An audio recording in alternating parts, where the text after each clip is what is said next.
Jay sat alone in his small outpost near the edge of the Forbidden Zone. The land beyond his window was quiet, dark, and full of heavy mist. No one went there. Not even the bravest explorers. Old warnings played on every screen. Radiation.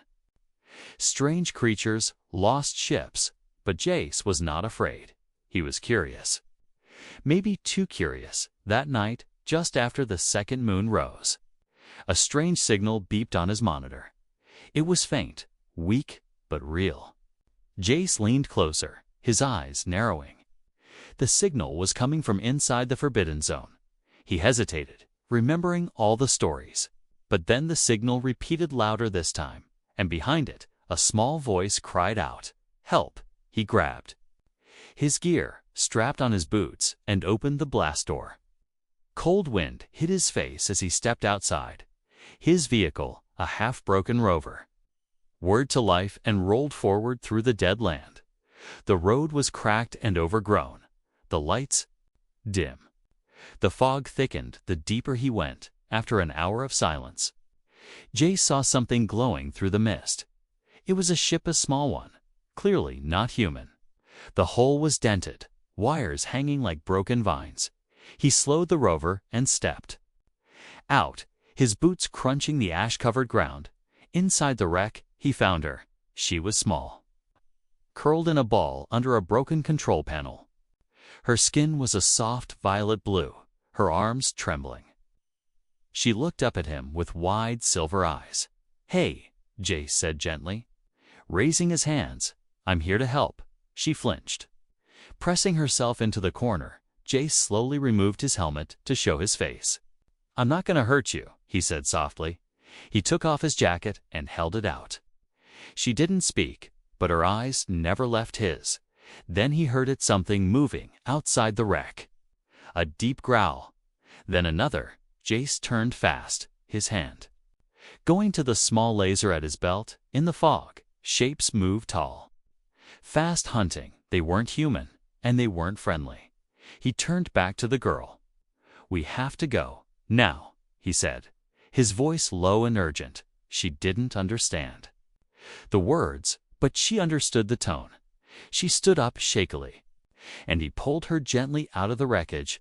Her bare feet stumbled, so he lifted her into his arms. She was light to light, like she hadn't eaten in days. As he ran back to the rover, the growls grew louder. Closer, one creature lunged. From the fog, a black mass with too many eyes, Jace fired. Once, twice, then slammed the rover door shut with his foot. The girl curled into his chest, hiding her face. The rover sped back into the mist, the engines screaming, but the beasts followed. Jace took a sharp turn, hoping to lose them in the ruins of an old human research station. They made it, barely. Inside the broken walls, the beasts couldn't follow. Something about the metal or the smell, Jace didn't care. They were safe, for now. He placed the girl on a padded seat, offered her water. She drank slowly, her eyes never leaving his face. "Who are you?" he asked quietly. She opened her mouth, trying to speak. Then she whispered, in a soft voice, "Mine." Jace blinked. "What?" She placed a hand on his chest, her fingers glowing faintly. "Mine," she repeated, more sure this time. Jace felt something strange stir inside him, a warmth, a weight, a bond. He didn't understand, but somehow, in that dark and broken place, he felt like he had just become part of something much bigger. He had saved her. Now she had claimed him. The sound of the storm outside grew louder. Jace looked out through the broken window. The Forbidden Zone was alive tonight, and now he was no longer just a visitor. He was part of a story that had already begun, and the alien girl in his care. She was more than a rescue. She was a key to something the galaxy had forgotten. Jace didn't know it yet, but saving her would change everything. The storm outside raged like a living thing. Winds howled through the broken walls of the research station. Lightning flashed above the dead trees, revealing shadows that moved unnaturally fast. Jace stayed close to the alien girl, his hand near his weapon. She sat quietly, wrapped in his jacket, eyes wide but calm. Her skin still glowed faintly. Like moonlight caught in water, he didn't know her name, didn't know her story, but somehow she had trusted him, and when she whispered mine, something inside him shifted. He wasn't sure what it meant, but the way she looked at him, it wasn't fear anymore. It was something deeper. Jace checked the power level of his rover. Had enough charge for one more trip. He knew they couldn't stay there. The creatures would come back. They always did. He turned to her, crouched low, and pointed to the rover. "We have to leave," he said, speaking slowly. She tilted her head, then nodded. When she stood, her legs wobbled. Without thinking, Jace scooped her up again. She didn't resist. Instead, she rested her head against his chest. Like she had known him forever, the drive was silent at first. Only the sound of wind and soft humming from the rover's engine. But something felt off. Jace glanced into the mirror and saw movement behind them. "They're following," he muttered, speeding up through the fog. Shapes leaped from trees. Shadows danced across the broken road. The beasts were hunting again. He tightened his grip on the controls, swerving hard to avoid a fallen tower. One of the creatures jumped onto the roof of the rover. The girl cried out, holding tightly to Jace. He pulled the emergency brake, sending the vehicle into a sharp spin. The beast flew off, crashing into a rusted beam before he could breathe. More were coming. He pressed a hidden button on the dashboard, releasing a burst of light from the rear. The flash burned through the mist, scattering the creatures for now. It bought them time, but not safety. The girl whispered something in her own language, a soft chant like a prayer. Then she touched Jace's arm and pointed forward. He followed her gaze toward a broken tunnel leading under the earth. It wasn't marked on his map, but she seemed sure he trusted her. He turned the rover and headed inside. The tunnel was dark, damp, and narrow. Jace turned on the rover's interior lights. The girl looked around nervously. Her fingers tapped against the dashboard like she was counting something. "Where are you from?" Jace asked, trying again. She looked at him, searching for the right words. She pointed at herself and said softly, "Kira." He smiled. "Kira," he repeated. She nodded, her eyes brightening just a little. Then she pointed at him. He said, "Jace." She smiled too. "Jace," she whispered, holding onto his name like it meant everything. The rover slowed as they reached the end of the tunnel. Beyond it was a collapsed section of an old Earth station, abandoned but still strong. They hid there behind sealed metal doors, safe for the moment. Jace set up a small fire and handed her a protein bar. She sniffed it, unsure, then took a small bite. Her eyes widened like it was the first food she'd had in days. Tears ran down her cheeks as she finished it quickly. Jace gave her water too, and she drank like she hadn't had any in weeks. After she calmed, she sat beside him, watching the fire. She reached out slowly and touched the symbol glowing faintly on his neck, the mark from earlier. When she said mine, Jace shivered at her touch. "What does it mean?" he asked. She struggled with the words, then said, "You saved me. You are?" "Linked?" He blinked. "Linked." She nodded. "In my world, life debt is sacred," she whispered. "If you save someone and they accept, they become yours." Jace stared at her, stunned. "You mean ... like bonded?" She looked down. "Like soul bond," she said slowly. "You risked your life. Now I am yours." Jace didn't know what to say. He had saved lives before, but this felt different. This was not just a rescue. It was something ancient, something binding. Kira reached for his hand and held it gently. "I promise," she whispered, "to stay, to protect, always." He squeezed her hand back. "I promise to," he said softly. Outside, the wind howled again. But inside that small metal room, something warm had started. A bond stronger than fear, stronger than war, and even, though Jace didn't fully understand it yet, he knew one thing for sure.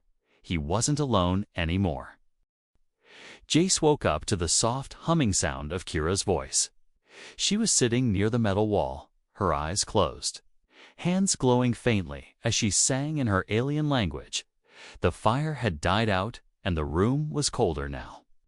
But something about her presence still felt warm. He didn't understand her song, but it calmed him.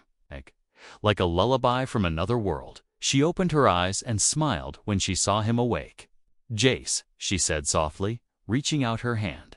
He took it without thinking. It felt natural now, like he was supposed to. "Are you okay?"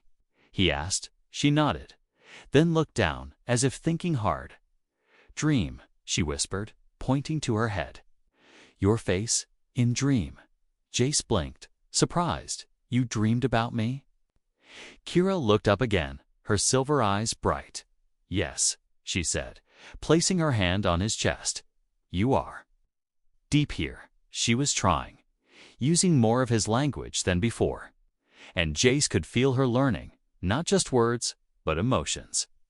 Feelings, things even humans struggled to explain. Suddenly, his communicator beeped. It was a message from the Border Patrol. They had detected strange energy readings, possibly alien, possibly hostile. Jace frowned and turned the screen so Kira could see. She leaned closer, and the screen flickered with static as her body glowed faintly. She pointed to the energy reading and whispered, "They come." Jace's chest tightened. "Who, my people?" she said, her voice trembling. "They look for me?" He stood quickly and began packing the supplies. "Then we have to move." "No," she said, grabbing his wrist. "If we run, they chase." She took a breath, her hands shaking slightly. "Bond is awake now. They feel it." Jace's hand went to the faint mark on his neck. The one that had appeared after she touched him that night. It was still there, warmer than before. "Why?" he asked. "What is this bond really?" Kira sat beside him, her face serious now. "In my world," she said slowly, "when two souls connect in danger, when one gives life to save the other, the spirits mark them." Her fingers traced the shape on his skin. "Now, you are part of me." Jace tried to understand it. "So this is like a life debt." "More," she whispered. "Life debt is duty. This, ... is choice." Outside, the wind had stopped, but the silence felt heavy. Like something was watching. Jace stood and walked to the door, scanning the landscape. Still no movement, but he trusted her warning. Kira came beside him and pointed to the far hills. "Old ship. Hidden," she said. "My escape maybe still works. You think we can get there before they find us?" he asked. Kira looked at him with calm eyes. "Together," she said. "We try." Jace nodded. They moved quickly, avoiding open paths. Using fallen towers and trees for cover, Kira walked slowly, her body weak but her spirit strong. Each time she stumbled, Jace caught her. Each time she thanked him with her eyes, not words. At one point she paused, breathing hard, and looked up at the sky. "My mother, ... she said softly. She was strong, like storm. Jace didn't say anything, just listened. Kira smiled sadly. "She would like you." They reached a canyon just before sunset. At the bottom was a broken alien vessel covered in dust and vines. Kira rushed to it, touching the metal with trembling hands. "It still breathes," she whispered. Jace helped her open the hatch, and they crawled inside. The ship's interior glowed dimly. Reacting to her presence, the lights turned on one by one as if welcoming her home. But before they could rest, an alarm echoed through the ship. A signal someone had found them. Kira's eyes widened in fear. "They are here." Jace grabbed her hand and pulled her into the cockpit. "Then we fight," he said. Kira shook her head. "No, we survive." She placed his hand on a control panel. The ship scanned him, then beeped. Kira smiled. Bond accepted. What does that mean? He asked. It means, the ship sees you as mine, she said softly, and you can fly it now. The engines roared to life. Ancient but strong. Jace looked at her, heart pounding. You trust me. Kira nodded once, always, as the ship lifted off the ground. Jace felt something inside him awaken. Not just power, not just fear, but a connection. A bond. And it was real. Let me know when you're ready for part 4. Hunted by her people. The alien ship cut through the dark sky like a silent bird. Jace sat in the pilot's seat, hands trembling as he held the controls. Beside him, Kira guided softly, her fingers lighting up small parts of the console, even damaged and half-buried. The old craft still listened to her. It was her blood, her code, her birthright, but peace did not follow them, behind. Far across the gray hills and dead trees, 3 sleek alien ships appeared. Dark and sharp like hunting blades, Jace saw them on the rear sensors, glowing red dots that moved faster than anything he'd seen before. They found us, he whispered. Kira's face turned pale. She leaned forward, scanning the screen. They are elite, she said slowly. My clan's trackers, your people. Jace asked, you think they want to bring you home? Kira didn't answer right away. Instead, she whispered, no. They think I broke the code. Jace glanced at her, confused. What code? The bond code, she said, touching the mark on his neck. I chose you. Without permission, Jace felt a chill move down his back. You mean, it was supposed to be arranged? Like, ... approved. Yes, she said, voice shaking. Only Council can allow the soul bond with outsiders. But I chose. A warning beeped on the console missiles locking on. Jace yanked the controls to the right. The ship rolled sharply. Fire streaked past their window. The blast hit a mountain behind them, sending fire and ash into the sky. He gritted his teeth. Guess talking is over. Kira placed her hand on the side panel, her energy glowing into the ship's core. The engines roared louder, stronger. Ancient tech awakened inside the ship. Fueled by her will, hold on, Jace said, pushing the throttle. The ship burst forward, breaking through the clouds. But the hunters followed relentless, trained. Emotionless, they won't stop, Kira said, unless I return. Or die. Jace looked at her with fire in his eyes. Then we don't stop either. Kira stared at him for a moment, then nodded. She reached into her suit and pulled out a small crystal. This, she said, is proof of bond. If the Council sees this, they may accept us. May? Jace asked, not sure. She shook her head. My people, ... fear humans, she whispered. They think you're too wild, too emotional, too powerful. Jace laughed once, dry and tired. Not wrong, but before they could speak again, the ship rocked hard. A missile had clipped the left wing. Smoke filled part of the cabin. They were hit, but not down. Kira gritted her teeth and poured more of her energy into the ship. Lights flickered, but the engines held.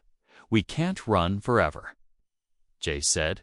We need a place to land, a place to talk to them. Kira's eyes narrowed. There's one place. The cradle? What's that?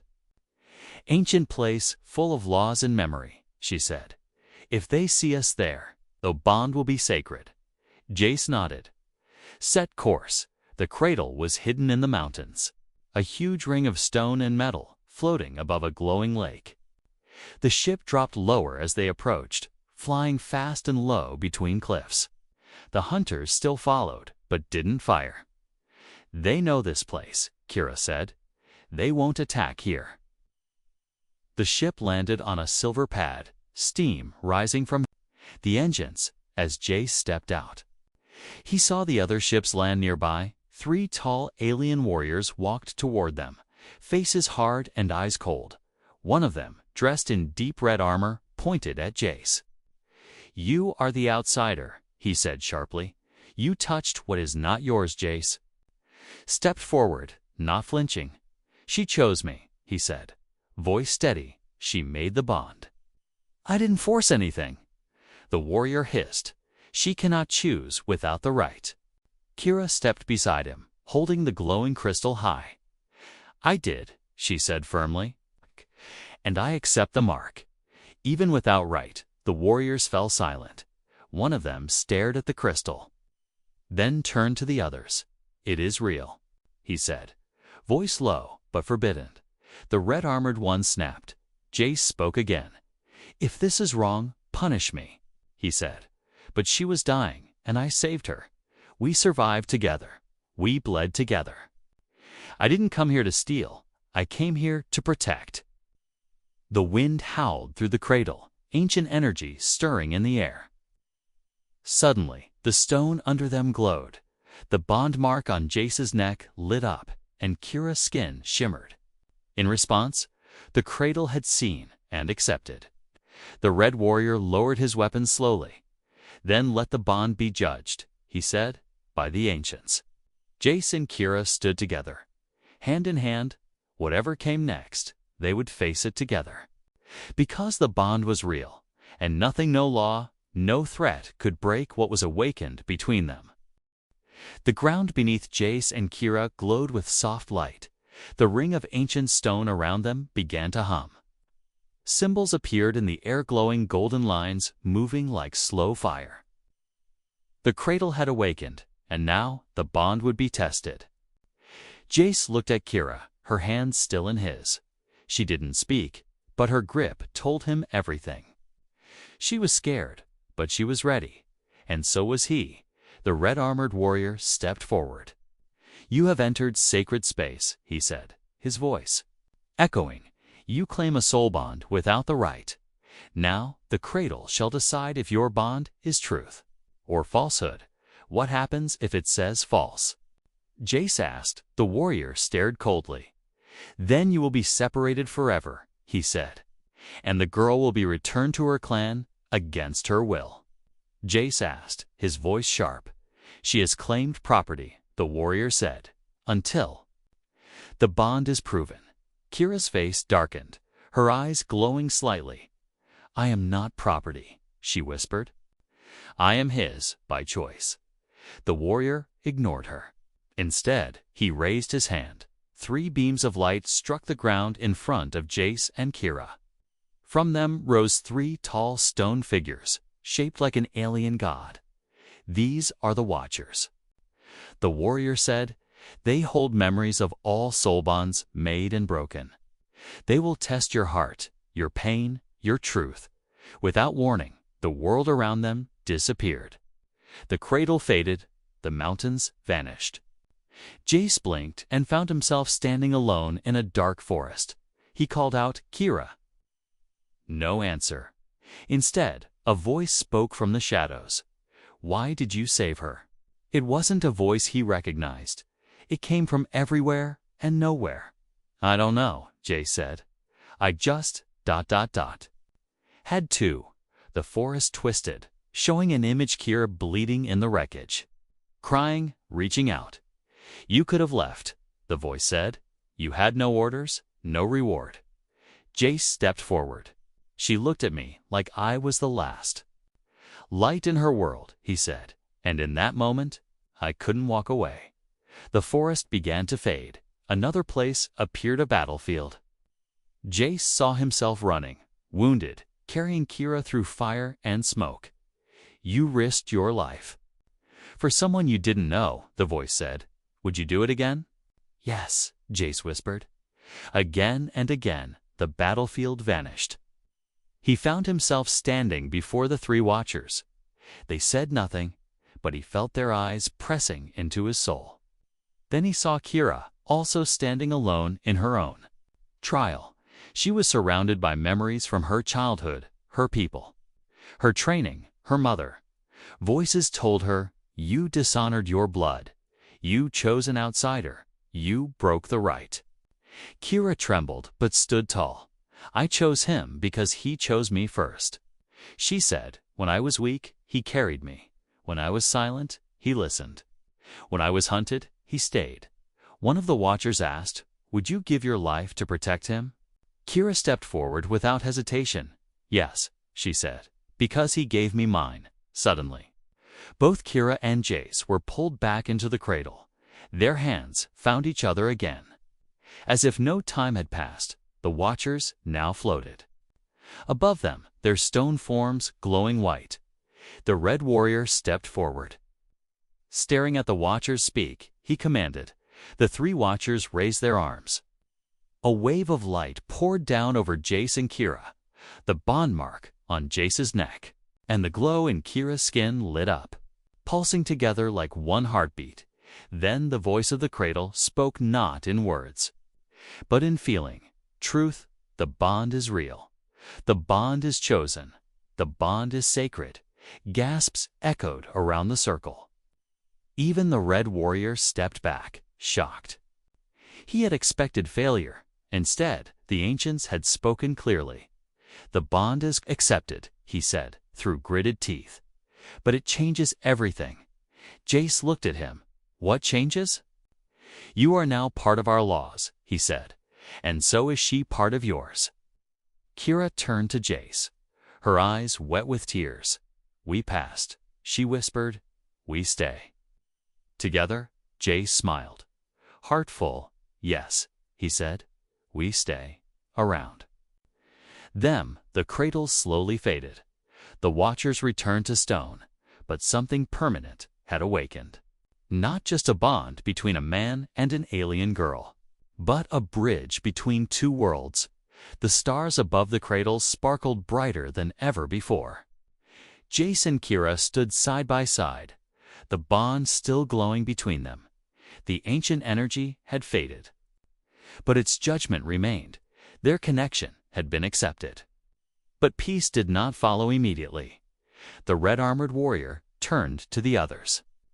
We must return and report this, he said, his voice tight. This bond was not approved by Nasuskasis, by Nazamos, my Mayaski Masuski, long-lasting color, but calling my Palos my long-lasting color. But peace did not see Silaseri, my Mayaski Sabati. You see, Lal Islas, Maya Ska Maka. We see my Sabali. I see it Suv, my Salide Ev, Kad Ev. We see it. My Sanai Sari, Sama Slide. I can miss it X unless I. It's the cat it on sick good likes kissik about it to abuse it and it's it's sick and pit kitted it at the we sit it the sky to text but the other ways it's sick to say this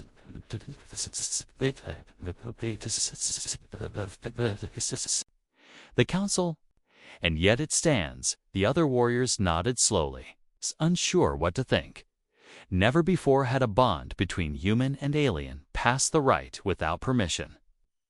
Jace noticed the looks, the confusion, the fear. He understood then this was bigger than love, bigger than two lives. Kira turned to him, her voice quiet. They will not forget this. They will watch us.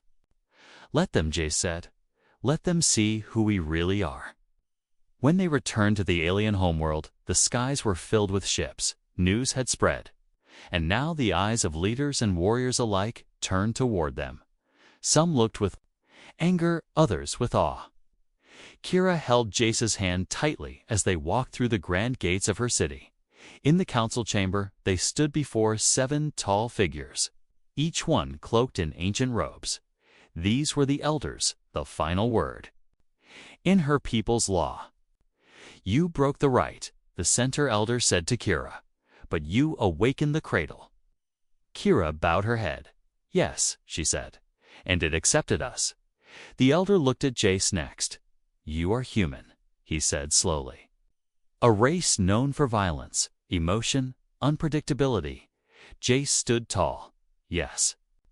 We are all those things, he said, but we are also loyal, brave, and kind.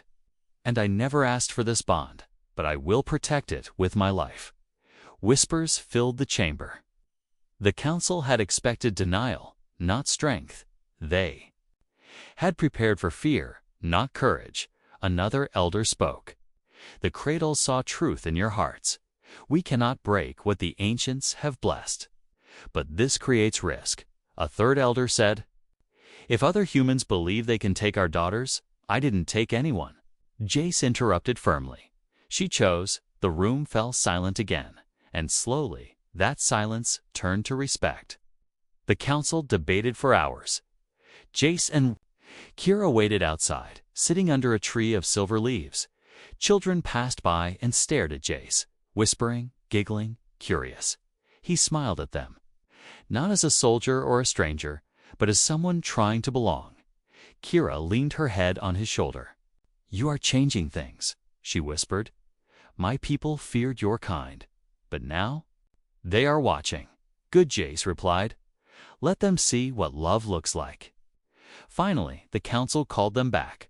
The bond is allowed, the elder said. But you must represent both our worlds. Live among us, teach us about your kind, and learn from us in return. Jace nodded without hesitation. I accept. From that day, Jace and Kira became something new, symbols of unity. They were given a home in the city's heart, a small tower made from both human steel and alien crystal. Every day, new faces came to visit, to ask questions, to listen. Jace told stories of Earth, of sunsets and oceans, of mistakes and kindness. Kira taught him the history of her people, of stars and spirits, of duty and honor. Together, they built something more powerful than weapons. They built trust. But not everyone was ready to accept that. Whispers of rebellion spread among the old warrior clans. Some saw the bond as weakness, a breaking of tradition. One night, a shadow crept near their home, blade in hand. Jace sensed it and stepped outside just in time. The assassin lunged, but Kira's energy flared. Knocking the attacker to the ground, the crowd gathered and the council arrived soon after. Kira spoke loudly. If this is what fear does, then we must teach louder. This bond is not the end of our people, it is the beginning. The council listened, and once again, they saw the truth. The humans were not here to take, they were here to give. Weeks turned to months. Jace was offered a role advisor to the Interspecies Alliance. His words began to shape treaties, trade, and peace talks. Alien children studied Earth languages, and human scientists visited the alien capital. One bond had opened the door to many. Kira stood beside him through it all. Each time someone doubted, she reminded them of the cradle. Each time someone feared, she showed them kindness. She was not just his partner now. She was his shield, his strength, his heart, and every night before they rested, she would curl close, touch the mark on his neck, and whisper one word, mine, and Jace would smile. Not as a human among aliens, but as the man who had changed everything. The city had changed. What was once cold and distant now felt alive and open. The alien streets were filled with color, music, and new life. Children from different worlds played together. Traders exchanged goods with laughter instead of suspicion. And in the center of it all stood a tower made of crystal and steel. It was here that Jace and Kira lived, not as rulers, not as soldiers, but as something far more powerful, symbols of peace. The bond between them had not only survived, it had transformed to civilizations. Every morning, Jace would walk through the central plaza. Alien elders nodded in respect. Young warriors whispered his name, but Jace never acted above anyone. He still wore simple clothes, still greeted people by name. He had not changed into a leader. He had grown into one. Kira walked beside him with quiet pride.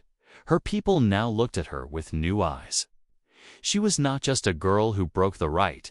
She was the one who redefined it, and yet, even with peace growing around them, trouble waited in the shadows. One day, a messenger came running, breathless and shaking. A rogue fleet, he said. From the outer systems, they don't believe in the bond. They are coming to destroy it.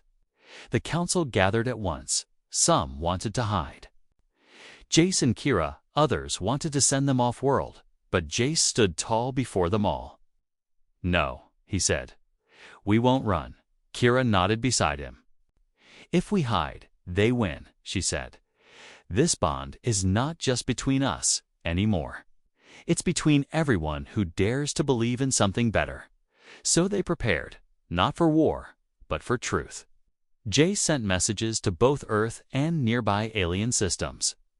He asked not for soldiers, but for witnesses, people who had seen the change, people who had felt the bond. Days later, ships arrived, not with weapons drawn, but with flags raised. From different worlds they came, humans, aliens, old enemies. Turned allies, they came not to fight, but to stand. When the rogue fleet entered orbit, they saw something they had not expected. A circle of ships surrounding the city, not in aggression, but in protection. And on the surface stood Jace and Kira, side by side. Visible to all, Jace spoke first. His voice broadcast to every corner of the sky. "We do not fear you," he said. "You think our bond is weak, but look around. This bond built bridges where there were once walls. It fed the hungry, healed the wounded, and silenced old hate." Kira stepped forward. "I was once just a girl," she said, "hiding in a wreck, afraid, forgotten, but a human saved me. Not because he had to, but because his heart told him it was right." She held up the glowing crystal, the proof of their soul bond. "This was born from truth, not law," she said. "You can destroy buildings, but you cannot destroy truth." There was silence in the skies. Then, slowly, the rogue ships turned. Not in retreat, but in respect. Their leaders had seen enough. Peace remained, and this time it felt permanent back in their tower that night. Jace and Kira sat on the balcony. The stars were calm. The world was quiet. He looked at her and smiled. "Do you remember," he asked, "the first time you said mine?" She laughed softly. "You looked so confused." "I was," he admitted. "I thought you meant my food." Kira leaned into him, resting her head on his shoulder. "You were mine the moment you didn't run." She whispered, "You stayed when others would have left." Jace wrapped his arm around her gently. "And you were mine," he said, "the moment you reached for me." In a world where no one else would, they didn't need more words.